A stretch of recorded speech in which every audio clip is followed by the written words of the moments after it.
Welcome back दोस्तों। आज मैं आपके सामने रिसेंटली तमिल लैंग्वेज में रिलीज हुई एक क्राइम थ्रिलर मूवी को लेकर आया हूँ। इसका नाम है मतिमारन। एक ऐसा सीरियल किलर जो लड़कियों का बलात्कार करके उनके टुकड़े टुकड़े करके मार देता है। क्या ऐसे सिचुएशन में मूवी का हीरो उस किलर को पकड़ पाएगा या नहीं, यही इस मूवी की कहानी है।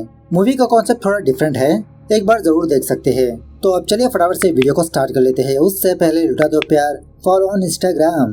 कहानी की शुरुआत में ही एक अनजान बंदा किसी जगह पर एक लड़की को मार के उसके टुकड़े टुकड़े करने लगता है, उसका कीमा बनाने लगता है और उसी तरह उन टुकड़ों को किसी थैले में भरकर किसी नदी के पास ले जाकर उस नदी में फेंक देता है और तालाब की मछलियाँ उन गोश्त के टुकड़ों को खाने लगती है। दूसरे सीन में नडुमारन नाम के एक बंदे को दिखाया जाता है जो किसी कुएं के पास बहुत ही गमगीन बैठा होता है। नडुमारन हम ऑडियंस से अपनी कहानी बताने लगता है कि मेरा नाम नडुमारन है, बचपन से ही मेरे अंदर एक ऐब है कि इसकी हाइट नहीं बढ़ी। मतलब समथिंग लाइक नडुमारन ड्रॉप्ड होता है। स्कूल में, कॉलेजेस में, मोहल्ले वाले सारे लोग नडुमारन की हाइट को लेकर इसका मजाक उड़ाने लगे, लेकिन नडुमारन उन सारे लोगों की बातों को इतना सीरियसली नहीं लिया। लेकिन मेरी जिंदगी में एक बहुत ही दर्दनाक घटना पेश आई। उस घटना की वजह से मैं टूट के बिखर गया। अब मेरे पास जीने की कोई वजह नहीं। इस तरह से नडुमारन उसी कुएं के अंदर कूदकर खुदकुशी करने लगता है और जब फाइनली नडुमारन मरने ही वाला होता है तभी नडुमारन को अपनी बहन याद आती है। फटाफट से बहुत ही मुश्किल के साथ नडुमारन उस कुएं से बाहर आता है। इसकी बहन का नाम होता है मती। दूसरे दिन सुबह होने के बाद नडुमारन मती की फ्रेंड के पास जाकर इसको बहुत मारने पीटने लगता है। पूछने लगता है कि बताओ मती कहाँ पर है। बहुत मार खाने के बावजूद भी वो लड़की कहने लगती है मती कहाँ पर है मुझे पता है, लेकिन फिर भी मैं तुमको नहीं बताऊंगी, चाहे तुम मुझे जितना भी मार लो। लेकिन बाद में नडुमारन इस लड़की के सामने हाथ जोड़ने लगता है, पैर पड़ने लगता है कि प्लीज मेरी बहन का एड्रेस बता दो। तो फाइनली वो लड़की मती के बारे में कुछ इन्फॉर्मेशन देने लगती है कि मती चेन्नई में है। नडुमारन फटाफट से चेन्नई जाने लगता है। उसी किसी ऑटो के पास एक बंदा न्यूज़पेपर पढ़ते रहता है। तो न्यूज़ ये होती है कि किसी मछुआरे को किसी तालाब में एक मछली मिली और उस मछली के अंदर एक सोने की रिंग पाई गई। खैर नडुमारन इस ऑटो वाले बंदे को पुलिस स्टेशन के पास ड्रॉप करने के लिए कहता है। सो नडुमारन पुलिस स्टेशन पर आकर किसी कांस्टेबल से एसआई प्रभावती के बारे में पूछने लगता है। कांस्टेबल कहने लगता है कि मैडम किसी केस पर बाहर गई हुई है, आप थोड़ी देर वेट करिए, आ जाएंगे वो। तो वहीं पर वेट करने लगता है।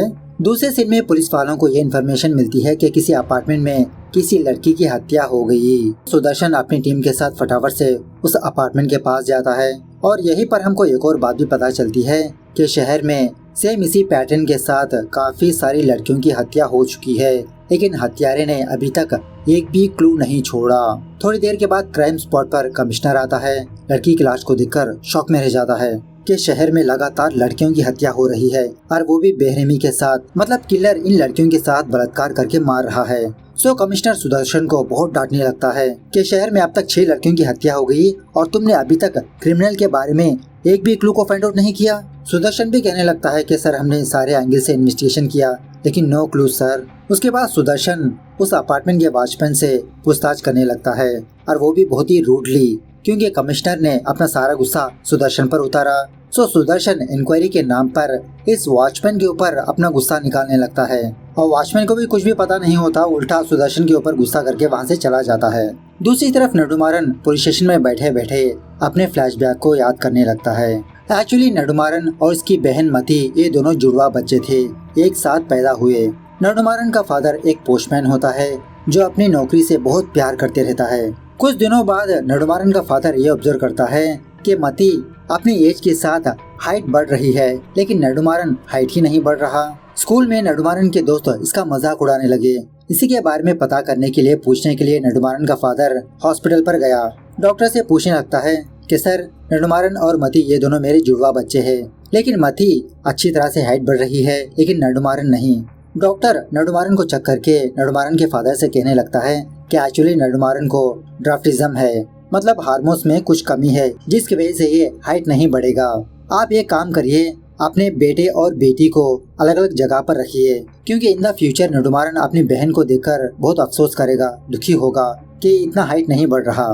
लेकिन नडुमारन का फादर इसके लिए टोटली मना करने लगता है। कहने लगता है अरे सर क्या बात कर रहे हो, मेरे 2 बच्चे मेरे दोनों आँखों जैसे है, मेरे एक आँख को कैसे जुदा कर सकता हूँ। इस तरह से अपने दोनों बच्चों के पास आकर मती से कहने लगता है कि बेटा तुम हमेशा अपने भाई का ख्याल रखना। नडुमारन भी कहने लगता है कि पापा मैं भी मरते दम तक मेरी बहन का साथ दूंगा। खैर कुछ सालों के बाद ये दोनों फाइनली 10th क्लास तक पहुंच जाते हैं। हर रोज इसके स्कूल वाले नडुमारन को उसकी हाइट को लेकर मजाक उड़ाते रहते हैं। और यहाँ पर एक और बात यह है कि नडुमारन पढ़ाई में नंबर 1 होता है, लेकिन मती पढ़ाई में इतनी फास्ट नहीं होती, हमेशा इसको कम मार्क्स आते रहते हैं। एक दिन जब नडुमारन और मती स्कूल से वापस अपने घर जा रहे होते हैं तो सड़क के पास कुछ लड़के नडुमारन को तंग करने लगते हैं, लेकिन मती उन सारे लड़कों को एक अच्छा सा सबक सिखाने लगती है। नडुमारन के हाथ ही उनको मरवाने लगती है। इस तरह से ये दोनों भाई बहन एक दूसरे के बहुत ही सपोर्टिव होते हैं। खैर उसी तरह नडुमारन अपने फादर की जॉब को देखकर ये भी पोस्टमैन बनने की विश करता है। घर घर जाकर पोस्ट डालकर लोगों की खुशी और दुख में शामिल होना चाहता है, जैसा इसका फादर करता है। खैर इन दोनों की स्कूलिंग खत्म होने के बाद अनफॉर्चुनेटली इन दोनों को अलग अलग कॉलेज में सीट मिलती है, लेकिन एक ही बस से ट्रैवल करते हुए अपने अपने कॉलेज जाने लगते हैं। कॉलेज जाने के बाद पहले ही दिन नडुमारन को देखकर इसके क्लास वाले इसका मजाक उड़ाने लगते हैं इसकी हाइट को देखकर, लेकिन लोगों की बातों पर इतना ध्यान नहीं देता। उसी क्लास में प्रभावती नाम की एक लड़की होती है जो नडुमारन को देखकर अफसोस करने लगती है कि लोग इसका मजाक उड़ा रहे हैं। क्लास खत्म होने के बाद प्रभा खुद नडुमारन के पास आकर इससे बात करने लगती है, अपना इंट्रोडक्शन देने लगती है। नडुमारन प्रभा से कहने लगता है कि मेरे मम्मी पापा और मेरी बहन के बाद एक लौती तुम ही हो जो मुझसे नॉर्मली बात किया बिना मेरा मजाक उड़ाए। तो इस तरह से पहले ही दिन इन दोनों की अच्छी खासी दोस्ती हो जाती है। कुछ दिनों बाद मती का फादर मती के लिए एक स्मार्टफोन गिफ्ट करने लगता है। ये देखकर मती की माँ मती के फादर को डांटने लगती है कि लड़की को फोन की क्या जरूरत, लेकिन मती का फादर मती को भी एज ए बेटी की तरह देख रहा होता है। एक दिन टीवी में ये न्यूज चलने लगती है कि किसी एमएलए को किसी ने मार दिया, हत्या कर दिया। अब ज्यादा हंगामा ना हो, मतलब मारपीट ना हो, जिसकी वजह से स्कूल और कॉलेजेस को कुछ दिनों के लिए छुट्टी दे दिया जाता है। और एक्चुअली नडुमारन उस एमएलए को अच्छी तरह से जानता होता है, क्योंकि नडुमारन का फादर उस एमएलए के घर पर जाया करता था लेटर्स पोस्ट करने के लिए। पुलिस वाले उस एमएलए के केस को इन्वेस्टिगेशन करने लगते हैं, लेकिन नडुमारन ठान लेता है कि ये भी इस केस की इन्वेस्टिगेशन करेगा। अपने तरीके से कुछ सबूतों को इकट्ठा करना स्टार्ट करता है। खैर मूवी में जो कमिश्नर दिखाया था ना, वो कमिश्नर उस एमएलए के घर पर जाता है थोड़ा पूछताछ करने के लिए। उसी वक्त नडुमारन भी उस घर के पास जाकर उस कमिश्नर से कुछ सबूतों को दिखाने लगता है, इस केस के डिटेल्स बताने लगता है। क्या एक्चुअली इसके इन्वेस्टिगेशन में ये बात पता चली कि एक्चुअली नडुमारन को उस एरिया के लाइनमैन पर शक था, जिसकी वजह से नडुमारन उस लाइनमैन को फॉलो करने लगा। चोरी चुपके उस बंदे के बैंक स्टेटमेंट, कॉल रिकॉर्ड्स को चेक करने लगा। पता चलता है कि उस बंदे ने बैंक से लोन लिया और 5 साल से अभी तक भरा नहीं होता, लेकिन रिसेंटली उस लाइनमैन ने अपना सारा कर्जा उतार चुका होता है। पता चलता है कि उस एमएलए का पार्टी मेंबर ही उस लाइनमैन को और उस एमएलए के पीए को पैसे देकर सर्टेन टाइम पर पावर ऑफ करने के लिए कहता है, और उस बंदे ने एमएलए को मार दिया। अगर एमएलए मर जाएगा तो नेक्स्ट एमएलए वही बंदा होगा, इसीलिए। इस तरह से नडुमारन सारे सबूतों को उस कमिश्नर के सामने रखता है। इस केस में जो जो लोग इन्वॉल्व है उन सारे लोगों के नाम भी बताता है। उसके बाद क्या था, दूसरे दिन टीवी न्यूज चैनल में नडुमारन का नाम ही गूंजने लगता है कि एमएलए के मर्डर केस में नडुमारन ने पुलिस वालों की बहुत मदद की। नडुमारन की ये खूबी देखकर गांव वाले, कॉलेज वाले इसको बहुत अप्रिशिएट करने लगते हैं। इस काम की वजह से नडुमारन का मजाक ही उड़ाना बंद कर देते हैं। खैर इसी दरमियान में नडुमारन प्रभा से प्यार करने लगता है, और इसी तरह प्रभा भी नडुमारन से। धीरे धीरे इन दोनों की मुलाकातें और बढ़ने लगती है। एक दिन नडुमारन प्रभा को अपने बहन से मिलवाता है बस में, मती से। ये दोनों भी फ्रेंड्स होने लगते हैं। एक दिन प्रभा की फ्रेंड प्रभा से कहने लगती है कि तुमको और कोई लड़का नहीं मिला प्यार करने के लिए, उस नडुमारन से कैसे प्यार करने लगी। प्रभा कहने लगती है कि मैंने उसकी हाइट को देखकर प्यार नहीं किया, वो बहुत ही टैलेंटेड है और उसी तरह साफ दिल वाला। मैं तो बस यही इंतजार में हूँ कि कब नडुमारन मुझे प्रपोज करेगा, मैं फटाक से उसको हाँ कह दूं। अब दूसरे दिन नडुमारन और प्रभा कॉलेज में मुलाकात करते हैं। नडुमारन प्रभा को प्रपोज करने की कोशिश करने लगता है, और उसी तरह प्रभा भी वेटिंग करती रहती है कि कब ये आई लव यू बोलेगा, लेकिन नडुमारन डर के मारे प्रपोज नहीं करता। वो घबराते हुए फटाक से अपने घर पर आने लगता है। घर पर आने के बाद ये देखता है कि इसके घर के पास काफी सारी भीड़ जमा है, और इसी तरह इसके माँ बाप फूट फूट के रो रहे हैं। जब नडुमारन अपने माँ बाप से पूछता है तो इसको ये बात पता चलती है कि मती अपने कॉलेज के प्रोफेसर के साथ भाग गई। ये सुनने के बाद नडुमारन के तो होश ही उड़ जाते हैं। नडुमारन की माँ कहने लगती है कि मुझे आज सुबह ही पता चला कि मती प्रेग्नेंट है। देखा हमने उसको कितना प्यार से पाल पोस कर बड़ा किया और वो हम लोगों ही धोखा देकर किसी और बंदे के साथ भाग गई। हमारी इज्जत मिट्टी में मिल गई बेटा। नडुमारन अपने माँ बाप को हौसला देने लगता है। शॉकिंगली उसी रात नडुमारन के माँ बाप अपने आप को फांसी लगाने लगते हैं। उस वक्त नडुमारन बाहर गया होता है। दरवाजा ओपन करने पर इसके माँ बाप तड़प रहे होते हैं। ये देखकर नडुमारन शॉक में रह जाता है और फटाफट से चेयर डालकर अपने माँ बाप को बचाने की कोशिश करने लगता है, उनको नीचे उतारने की कोशिश करने लगता है। सच में ये सीन बहुत ही इमोशनल है, लेकिन इसकी हाइट की वजह से इसकी आंखों के सामने ही इसके माँ बाप तड़प तड़प कर मर जाते हैं। अब इस गम को ना सहते हुए नडुमारन आत्महत्या करने की कोशिश करता है। वही मूवी के स्टार्टिंग में दिखा गया था कुएं में कूदकर, लेकिन नडुमारन को अपनी बहन मती याद आकर वो वापस कुएं से बाहर निकलता है।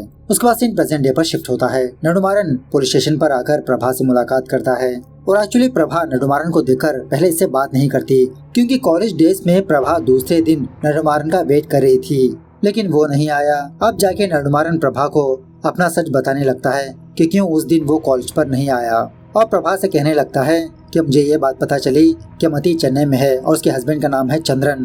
क्या तुम मुझे उस बंदे का एड्रेस पता करके बता सकती हो प्लीज? तो प्रभा अपना इन्फ्लुएंस यूज करके मती का घर का एड्रेस पता करके नडुमारन को देती है। नडुमारन फटाफट से मती के घर के पास जाकर बहुत ही गुस्से के साथ दरवाजा खटखटाने लगता है। जब मती अपना दरवाजा ओपन करती है तो नडुमारन को देखकर शॉक में रह जाती है कि इतने सालों बाद इसका भाई इसको देखने के लिए आया। नडुमारन मती को बहुत डांटने लगता है कि तुम्हारी इस गंदी हरकत की वजह से मैंने अपने माँ बाप को खो दिया। यह जानकर मती भी बहुत रोने लगती है कि इसके माँ बाप अब इस दुनिया में नहीं रहे। तभी बच्चे की रोने की आवाज आती है, मतलब मती माँ भी बन चुकी होती है। नडुमारन अपने भांजे को देखकर बहुत खुश होता है और उसी तरह मती से कहने लगता है कि मैं कुछ दिनों तक यहीं पर रहना चाहता हूँ, क्या मैं रह सकता हूँ? तो मती नडुमारन को एक कमरा दिखाती है रहने के लिए। थोड़ी देर के बाद मती का हस्बैंड चंद्रन अपने घर आता है। नडुमारन चंद्रन से बात नहीं करता, तो चंद्रन नडुमारन को समझाने लगता है कि एक्चुअली सब कुछ बहुत ही सडनली हो गया।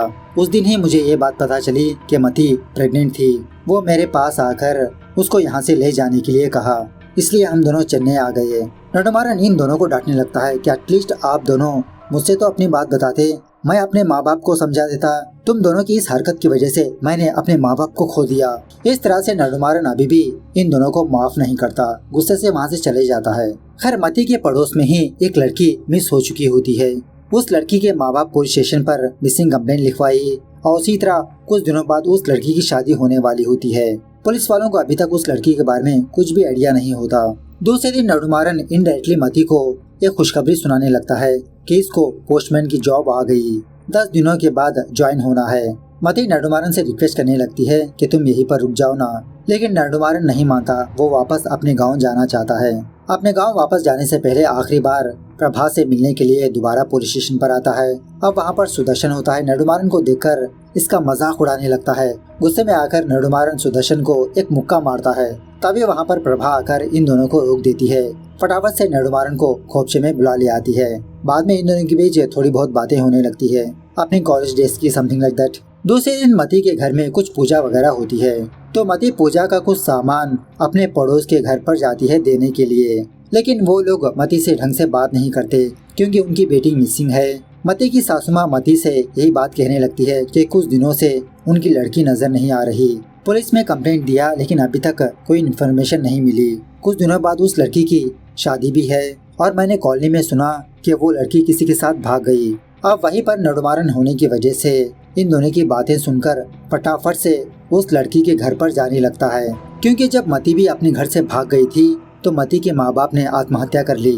तो उस लड़की के माँ बाप की भी ऐसी हालत ना हो, इसीलिए वो उस घर पर जाता है। तो खिड़की से देखने पर सच में वो वाइफ एंड हस्बैंड फांसी लगा चुके होते हैं, तड़प रहे होते हैं। तो इस बार नडुमारन बहुत ही चालाकी से, बहुत ही मुश्किल के साथ घर में घुसकर उन दोनों की जान को बचा लेता है। और इन दोनों को देखकर नडुमारन को अपने माँ बाप की ही याद आती है, बहुत इमोशन होने लगता है और इन दोनों से वादा करता है कि मैं आपकी बेटी को फाइंड आउट करके ही वापस अपने गाँव पर जाऊँगा, आप घबराई मत। सो उसके बाद नडुमारन प्रभा से मुलाकात करके उस मिस हुई लड़की के बारे में थोड़ा इन्फॉर्मेशन हासिल करता है। उसी रात ये दोनों उस मिस हुई लड़की के फ्रेंड के घर पर जाते हैं, क्योंकि आखिरी बार वो लड़की यहीं पर आई थी।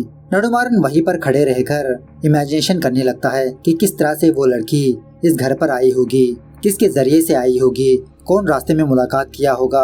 इस तरह से इमेजिनेशन करने के बाद नडुमारन को उसी सड़क के पास एक ऐस वाला बंदा नजर आता है जो हर रात इसी कॉलोनी से इसी सड़क से गुजरता है। पूछने लगता है, क्या तुम उस दिन किसी लड़की को घबराते हुए देखा या तो फिर कोई अजीब की चीज नोटिस की। ऐस वाला बंदा कहने लगता है, हाँ सर, मैंने एक चीज ऑब्जर्व की थी। एक कार वाला बंदा एक लड़की को जबरदस्ती अपने कार के अंदर घुसा रहा था। नडुमारन पूछने लगता है, क्या तुम उस कार नंबर को याद करके बता सकते हो। ऐस वाला कहने लगता है, नहीं सर, मैंने कार नंबर को नोटिस नहीं किया। तभी प्रभा नडुमारन को यह बताने लगती है कि एक अपार्टमेंट में एक लड़की की हत्या हो गई थी और पूछताछ करने पर कुछ लोगों ने ऐसी एक ब्लू कलर की गाड़ी को देखा था घर के बाहर। नडुमारन समझ जाता है जिसका मतलब सीरियल किलिंग का और इस लड़की का लिंकअप जरूर है। सो प्रभा से उस केस के डिटेल्स मंगवाकर सारे केस की स्टडी करने लगता है, स्टेटमेंट को सुनने लगता है, सब कुछ थरोली चेक करने लगता है। दूसरे दिन नडुमारन पुलिस स्टेशन पर जाकर सुदर्शन को इस केस के डिटेल्स कुछ बताने की कोशिश करने लगता है, लेकिन सुदर्शन तो ईगो भरा आदमी होता है, नडुमारन की एक भी नहीं सुनता, उल्टा इसको जलील करने लगता है। नडुमारन कहने लगता है कि मैं एक बार उस वॉचमैन से क्वेश्चनिंग करना चाहता हूँ। सुदर्शन कहने लगता है कि मैंने ऑलरेडी उस बंदे से पूछ लिया, वो कुछ नहीं जानता। लेकिन फिर भी प्रभा के कहने पर प्रभा, सुदर्शन और नडुमारन उस वॉचमैन के पास जाते हैं। यहाँ आने के बाद नडुमारन बहुत ही प्यार से इस वॉचमैन से बात करने लगता है। पूछने लगता है कि वॉचमैन सर, उस दिन आपने क्या देखा था, कोई अजीब की बात, कोई अजीब की घटना पेश आई थी। वॉचमैन नडुमारन को बताने लगता है कि उस रात जब मैं ड्यूटी कर रहा था तो अपार्टमेंट के पास एक ब्लू कलर की गाड़ी आई थी, उस लड़की के घर में गई थी। और उसी तरह नडुमारन को उस गाड़ी का नंबर भी बताने लगता है कि मैंने उस गाड़ी का नंबर नोट डाउन किया। और ये भी कहने लगता है, एक दिन मैंने उसी गाड़ी को किसी तालाब के पास देखा था। यह सुनने के बाद नडुमारन को उस ऑटो वाले बंदे की बात याद आती है। जब पहली बार यहाँ पर आया था, न्यूज़पेपर पढ़ रहा था कि मछली के पेट में रिंग पाई गई थी। नडुमारन प्रभा से ही बात कहने लगता है कि शायद किलर लड़कियों को मारकर उसी नदी में फेंक रहा हो। इस तरह से उसी रात उस तालाब के पास जाकर छानबीन करने लगते हैं। थोड़ी ही देर में ये बात टीवी न्यूज चैनल को पता चल जाती है। यहाँ पर भीड़ जमा होती है। सुबह तक पुलिस वालों को उस नदी में कुछ कंकाल मिलते हैं और इसी तरह कुछ कपड़े भी। मिस हुई जो लड़की थी ना, उस लड़की के माँ बाप लड़की के कपड़ों को देखकर पहचान लेते हैं। इस तरह से बहुत फुट फुट के रोने लगते हैं। नडुमारन इन दोनों को बहुत समझाने लगता है, दिलासा दिलाने लगता है। थोड़ी देर के बाद ये बात जानने के बाद कमिश्नर यहाँ पर आता है। पूछताछ करने पर नडुमारन के बारे में पता चलता है और कमिश्नर नडुमारन को देखकर शॉक में रह जाता है। अरे तुम यहाँ पर क्या कर रहे हो नडुमारन। नडुमारन अपनी सारी कहानी कमिश्नर को बताने लगता है कि यहाँ पर किस लिए आया, क्यों इस केस की इन्वेस्टिगेशन किया। सारी बात जानने के बाद कमिश्नर नडुमारन को ये केस सौंपने लगता है, फुल फ्रीडम देने लगता है। अब सुदर्शन तो ईगो भरा आदमी है, कमिश्नर को ही डांटने लगता है कि आप ऐसे कैसे कर सकते हो। यहीं पर हमको ये बात पता चलती है कि सुदर्शन और कोई नहीं, कमिश्नर का ही बेटा होता है। तो अपने बेटे को समझाने लगता है। खैर उसके बाद नडुमारन इस सीरियल किलिंग के केस को थरोली इन्वेस्टिगेशन करने लगता है अपने तरीके से। इसी दरमियान में एक दिन मती के घर में सोफा टूट जाता है तो नडुमारन मती को एक विजिटिंग कार्ड देता है कि यहाँ से तुम सोफा खरीद ले आओ। और कुछ दिन गुजरने के बाद नडुमारन कुछ सबूतों को इकट्ठा करके कमिश्नर ऑफिस पर आकर सारे पुलिस वालों को मीटिंग पर बुलाकर केस के डिटेल्स बताने लगता है।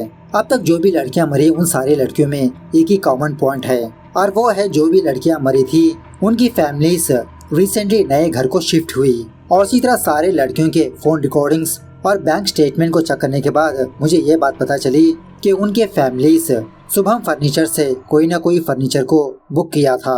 इसलिए मैंने उस दुकान ओनर हनुमान को फॉलो करने लगा तो मुझे चौंका देने वाली कुछ बातें पता चली। जो कोई भी फैमिलीज इसके दुकान पर आकर सोफा या फर्नीचर बुक करते हैं तो हनुमान उस सोफे के अंदर अपना एक सीक्रेट फोन रख देता है और जब वो सोफा उनके घर पर डिलीवर होता है तो हनुमान अपने उस दूसरे फोन को कॉल करता है, बताने लगता है कि गलती से मेरा फोन आपके सोफे में आ गया, कब मैं मेरे फोन को लेने के लिए आ सकता हूँ।